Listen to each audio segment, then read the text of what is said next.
Gulf खबरें में आप तमाम लोगों को वेलकम करते हैं। सऊदी वज़ारत की जानिब से हर इकामा होल्डर्स के लिए एक बहुत ही बड़ी अपडेट को हुक्मनामे को जारी किया गया है और इन तमाम लोगों की एक बड़ी परेशानी को जो है वो ख़त्म कर दिया गया है। जिन पर भी पाबंदी आयद है 1 साल की, 2 साल की, 3 साल की या ब्लैक लिस्ट हैं, इस पर एक बड़ी तफसील को जारी किया गया है। और जो लोग कहते हैं कि हम नए वीज़े पर सऊदी अरेबिया का सफ़र कर लें, उनके लिए भी एक बड़ी अपडेट है। वीडियो को एंड तक देखें ताकि तमाम डिटेल्स के अच्छे से समझ आ सके। और अगर इस चैनल पर फर्स्ट टाइम है तो लाजमी से चैनल को सब्सक्राइब करें, वीडियो को लाइक करें और अपने दोस्तों तक इसको ज़्यादा से ज़्यादा शेयर करें। तो जो कोरोना के दरमियान जिनका इकामा एक्सपायर हुआ, जिन पे खरूज वलमियोद खिलाफ वर्जी की गई, उन पर 3 बरस जो है वो ब्लैक लिस्ट की सज़ा सुनाई गई।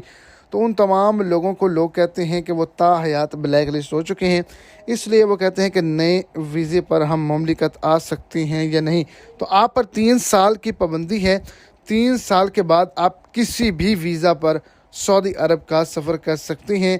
जो खिलाफ वर्जी करते हैं, जिनका इकामा एक्सपायर होता है, किसी तरीका कार से वो नहीं जा सकते सऊदी अरेबिया वापस, उन पर सिर्फ 3 साल की पाबंदी लगती है। वो ब्लैक लिस्ट लाइफ टाइम के लिए नहीं होते।